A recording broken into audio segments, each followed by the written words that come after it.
चलो बच्चों, हम अपना पार्ट 5 स्टार्ट करते हैं। अगर आपने लास्ट वीडियो नहीं देखी है तो प्लीज जरूर देखें, तभी आपको आगे समझ आएगा। बहुत छोटी छोटी वीडियो हैं, 7 से 8 मिनट की आपकी वीडियो होंगी। आप सुनोगे तभी आपको नेक्स्ट समझ आएगा, तो प्लीज एक बार प्ले लिस्ट में जाके जरूर सुनिए। चलिए हम अपना पार्ट 5 कंटिन्यू करते हैं। 1967 के बाद 1972 में चुनाव होने वाले थे। ऐसे में इंदिरा गांधी जी ने एक साल पहले ही 1971 में अपनी सरकार को भंग कर दिया और तभी 1971 में चुनाव कराने पड़ गए थे। देखो बच्चों, हमने देखा था कि इंदिरा गांधी जी 1967 में चुनाव में खड़ी हुई थी और उन्होंने चुनाव जीता था, परंतु उन्हें अन्य जो, देखो ये था चौथा आम चुनाव। जो तीसरे आम चुनाव तक बहुत कांग्रेस को वोट मिली थी, परंतु ये इसमें हम वो कम वोट पाई थी, यानी कम वोट उसे मिल पाए थे, परंतु फिर भी वो विजयी रही और कांग्रेस पार्टी में इंदिरा गांधी जी को प्रधानमंत्री बना दिया गया था। अब इनके बाद कब चुनाव होने थे? 5 साल बाद। इसमें 5 और ऐड करेंगे तो 1972 में चुनाव होने थे, परंतु इंदिरा गांधी जी ने क्या किया कि एक साल पहले ही 1971 में अपनी सरकार को भंग कर दिया, यानी कि अपने प्रधानमंत्री होने से इस्तीफा दे दिया कि अपने जैसे ही उन्होंने इस्तीफा दिया तो सरकार भंग हो गई। कांग्रेस पार्टी को विभाजन हुआ था, जो कांग्रेस पार्टी के विभाजन से ज्यादातर विधायक पार्टी छोड़कर चले गए थे। भाई कोई पार्टी में हमने देखा था ना, कांग्रेस में विभाजन हुआ था, कांग्रेस और कांग्रेस आर, तो ऐसे में कुछ जो पार्टी के विधायक थे उन्होंने अपनी पार्टी छोड़ दी थी। परंतु डीएमके, ये तमिलनाडु की पार्टी थी, एंड भारतीय कम्युनिस्ट पार्टी सीपीआई व अन्य दल कांग्रेस के साथ जुड़े रहे। ठीक है, कुछ विधायक थे उन्होंने तो पार्टी छोड़ दी थी, परंतु डीएमके और सीपीआई और अन्य दल कांग्रेस के साथ जुड़े रहे थे। तो सरकार ने अपनी छवि समाजवादी बना ली थी। भूमि सुधार के लिए जबरदस्त अभियान चलाए गए, यानी किसानों के लिए अच्छी भूमि उपलब्ध कराने के लिए, भूमि सुधार के लिए काफी कुछ संघर्ष किया और जबरदस्त अभियान चलाए गए थे।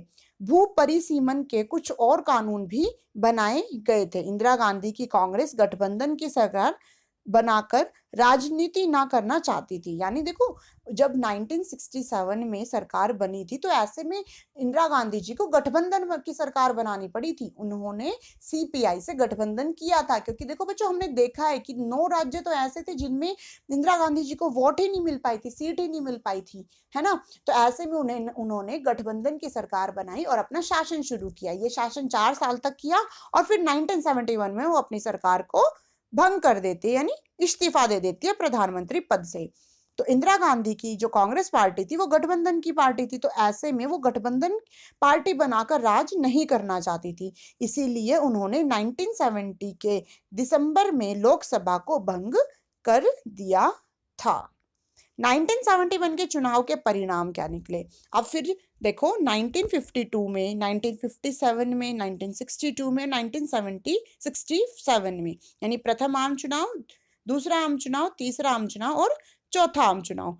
पिछले 4 आम चुनाव के मुकाबले भारी भरकम वोटों से जीत हासिल हुई। देखिए बच्चे, हमने क्या पढ़ा लास्ट, यहाँ पे ऊपर क्या पढ़ा हमने कि जो कांग्रेस पार्टी है वो एक साल पहले ही अपनी पार्टी को, इंदिरा गांधी जी अपनी पार्टी को भंग कर देती है। फिर क्या होता है, चुनाव तो होने थे 1972 में, परंतु वो एक साल पहले ही चुनाव करा दिए जाते। भाई पद को एक साल खाली थोड़ी ना छोड़ेंगे, तो ऐसे लिए 1971 में उस चुनाव, प्रधानमंत्री पद के लिए दोबारा से चुनाव करा दिए जाते हैं। परंतु हम देखते हैं कि इन सारे चुनाव में, देखो इन चुनाव में तो उसे वैसे भी प्रधानमंत्री जी थे जवाहरलाल नेहरू, तो उन्हें ज्यादा वोट मिली थी।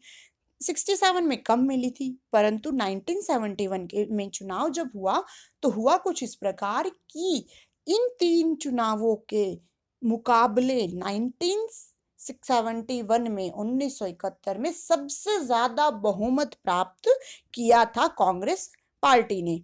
Congress R plus Congress CPI गठबंधन की पार्टी बनी थी। जब वो गठबंधन की थी तो उन्हें कितनी वोट मिली थी? 375। बच्चों देखो, जो लास्ट के आंकड़े हम पढ़ते हैं कि उसको बहुत कम सीटें मिली थी, जैसे भाई 375 तक तो वो पहुंच ही नहीं पाते थे, 49 ऐसे था। परंतु जब 1971 का चुनाव लड़ा कांग्रेस पार्टी ने, तो जब उन्होंने गठबंधन का जोड़ते सीपीआई का, तो 375 सीटें प्राप्त हुई थी। और जैसे भाई 48.4% और जब अकेला कांग्रेस का देखें कि कांग्रेस आर को कितनी वोटें मिली तो 352। तो आप मान सकते हो ना 44% वोट तो केवल कांग्रेस पार्टी जो इंदिरा गांधी जी की थी, कांग्रेस आर, उसी ने ही 44% वोट अपने प्राप्त कर लिए थे। जबकि सिंडिकेट को कितने, सिंडिकेट ओ को यानी कांग्रेस ओ को कितनी सीटें मिली, ओनली 16 सीट्स। ग्रेट अलायंस को कितनी मिली, 40 से भी कम सीट मिल पाई थी। ग्रेट अलायंस कौन सी पार्टियां थी, ग्रेट अलायंस वो पार्टी थी जिसमें सभी विपक्ष पार्टियों ने मिलकर चुनाव किया था, यानी वो सभी पार्टी मिलकर एक हो गई थी और सभी ने मिलकर, उससे ही ग्रैंड अलायंस कहा जाता है। उन्हें कितनी मिली थी, 40 से भी कम। अब हम देखेंगे कि 1971 के चुनाव के परिणाम के बाद, कि मतलब 1971 के चुनाव के परिणाम, 1971 भारत का पाकिस्तान का युद्ध हुआ था और इसी में मतलब 19 हम इसमें देखो बच्चों देख रहे हैं कि 1971 में जो चुनाव हुआ था उसमें विजय की क्या परिणाम निकले, क्यों विजय हुआ, क्योंकि जब भारत और पाकिस्तान के बीच में युद्ध हुआ था तो ऐसे में भारत ने विजय हासिल की थी और पूरा श्रेय किन्हें दिया गया था, इंदिरा गांधी जी को पूरा श्रेय दिया गया था। तो ऐसे में पूरे देश के सामने केवल इंदिरा गांधी जी की छवि बहुत बेहतर हो गई थी, बहुत अच्छी हो गई थी और लोगों ने इंदिरा गांधी जी को ही भारी बहुमत से 1971 में जिता दिया था। 1972 के राज्य विधानसभा में भी भारी जीत हासिल हुई थी कांग्रेस पार्टी को, क्योंकि देखो उनका एक नेता पॉपुलर हो गया था। तो ऐसे में अब लोगों को आशा थी कि हाँ, इंदिरा गांधी जी हमारे देश के लिए कुछ अच्छा कर सकती हैं। इंदिरा गांधी जी को गरीबों और वंचितों के रक्षक के रूप में जाना जाता था, यानी लोग समझते थे जो गरीब और वंचित लोग हैं उनकी रक्षा केवल इंदिरा गांधी जी ही कर सकती हैं, यानी वो जो गरीब और वंचित लोग थे वो इंदिरा गांधी जी को अपना मसीहा मानने लगे थे, अपने प्रभु मानने लगे थे। विपक्ष को चुनौती दे दी थी। जब 1971 का युद्ध हुआ तो ऐसे में इंदिरा गांधी जी ने विपक्ष को चुनौती दी थी। प्रभुता पहले जैसी ही हो गई थी, जैसे जवाहरलाल नेहरू के टाइम पे, जवाहरलाल नेहरू जी के टाइम पे 3 आम चुनाव में उनकी प्रभुता थी, यानी उनको ज्यादा पावरफुल माना जाता था। इसी प्रकार जब 1971 में चुनाव हुआ तो इंदिरा गांधी जी भी बहुत पावरफुल लीडर के रूप में उभरी थी। ठीक है बच्चों, तो प्लीज अच्छे से सुने, लास्ट वीडियो बहुत इंपॉर्टेंट है आपके लिए, आपके इसमें लॉन्ग क्वेश्चंस कवर होंगे, तो वीडियो को अच्छे से देखें और समझें और वीडियो को लाइक करें और मेरे चैनल को सब्सक्राइब करें। Thank you.